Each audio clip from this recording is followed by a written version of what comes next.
Dan ini nun sewu Mbah, terkait babakan pusaka lah, diantaranya keris empu gandring itu kan terkesan menakutkan hingga memakan nyawa katakanlah 7 keturunan, hingga akhirnya itu bisa dikatakan menimbulkan kesan musyrik atau kesan membahayakan atau kesan yang tidak ada manfaat. Nah itu pandangan panjenengan kinten-kinten kepripun? Tapi ulo salam mulya.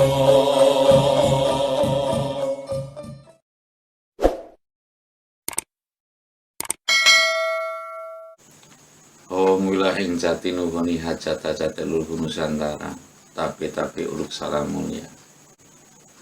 Sebuah pandangan bisa saja mengatakan begitu, tapi ada cerita Nabi Musa yang harus berguru kepada Nabi Khidir kan? Membunuh nggak Nabi Khidir? Dalam ceritanya, membunuh kan? Adalah sebuah rahasia Ken Arok itu sendiri dan si Empu Gandring itu sendiri yang semestinya memang tidak patut diceritakan. Apabila diceritakan itu nanti dianggapnya shock. Ini pandangan spiritual tapi terlepas dari pandangan yang ibaratnya ujaran kebencian kalau istilah sekarang itu. Jadi pilih mana antara menyelamatkan orang banyak atau keluargamu. Kira-kira demikian. Jadi Ken Arok itu kalau tidak teridho oleh Tuhan Yang Maha Esa, Allah Subhanahu wa Ta'ala, kalau bahasa sana, tidak mungkin akan bisa mendirikan Singasari dengan menurunkan raja-raja yang adil lebih, ya sampai Kertanegara itu baru runtuh, direbut oleh Jayakatwang, dan Kertanegara itu bisa menggulingkan China kan. Pada waktu itu, Mongol itu telah menguasai menurut sejarahnya 2/3 dunia. Dengan kekuatan apa itu akan berdiri? Daripada bangsa ini yang nista, daripada bangsa ini yang menjadi korbannya, lebih baik Ken Arok bersama Empu Gandring lah. Itu perjanjian yang tidak kita tahu antar gaib dan goib, bil goib dan bil goib. Kita sebagai itu, mari kita untuk lebu. Tapi secara fisiknya adalah keris Empu Gandring inilah yang dipesan lalu untuk membunuh. Tapi dalam hal tersebut, apa Ken Arok, apabila saya tidak membunuh Empu Gandring maka rakyat ini akan sengsara? Tidak.